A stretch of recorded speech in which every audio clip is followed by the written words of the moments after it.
what makes a game independent as opposed to something like Star Fox 64, which we've got coming up later in the show? Independent developers are usually individuals or small teams who create video games without the financial support of a video game publisher. In Solar 2, you begin as an asteroid and you're asked to go on a bunch of missions by a sort of godlike face thing. At first, you need to collide with other asteroids to grow bigger and form into a planet so you can pull other asteroids into your orbit. You can then consume these to grow larger. Once you reach a certain weight, life forms will begin to appear on your planet, sending out little spaceships and building gun turrets and a shield.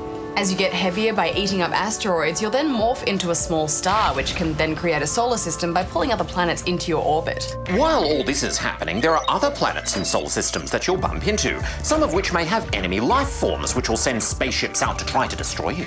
If you're very tricky, you can steal planets from other solar systems and make them your own, but to do this you need to bump into them, which can lead to disaster because you can destroy yourself as well as them, so you really do need to be careful. Just as in the real solar system, the bigger you get, the stronger your gravitational pull.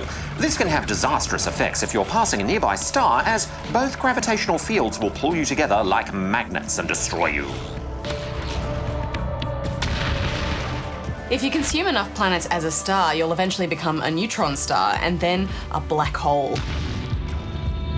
And then you'll consume everything on the map. Once you've gathered enough mass, you'll activate the Big Crunch, which creates another universe and the game begins again.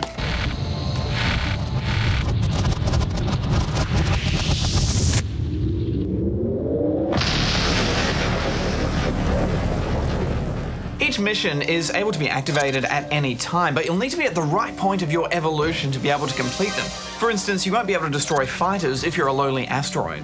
I found this game frustrating at times. I mean, your planet moves really fast, but you're slow to react to turning, so sometimes I'd find myself running into an asteroid before it even joined my orbit. There's also a bunch of wandering nomad squads that'll attack you randomly, but I found the best strategy to deal with these guys was to lure them to a big solar system and then let them fight it out while you'd make a hasty retreat.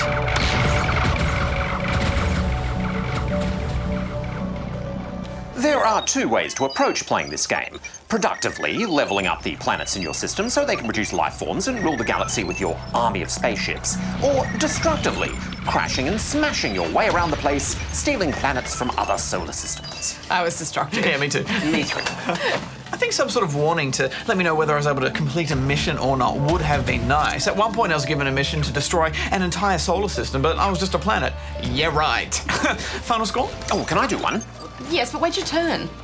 I thought the graphics were simple, but that's okay. And the music was great and really fitting for the game, so I'm giving it 7.5 out of 10 rubber chickens. Your turn, Darren. I approve of the demonstration of the general theory of relativity in the game. The theory of relativity is the geometric theory of gravitation published by Albert Einstein.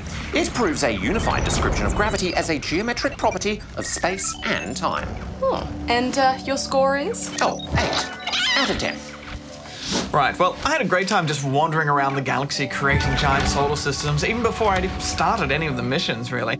I think it's a fine effort from an Australian, so I'm giving it 8 out of 10 rubber chickens. How does the theory of relativity explain that, Darren? You and I are giving the exact same score? Well, it can be explained by superstring theory. Ah, the theory of everything, a way of describing the known fundamental forces and matter in a mathematically complete system. Oh, affirmative. Well, I thought the experiments at the Large Hadron Collider were casting some serious doubt on the ability of superstring to unite quantum physics with the theory of relativity. Higgs boson, dark energy. 0. Darren? Darren? I think you might have divided by 0, Hex. Why don't you go read the news and I'll try and reboot him or something. Okay. Now, reboot Darren. I hold this button, and then I hold this button, and then I wait 7 seconds. What are we going to do with this?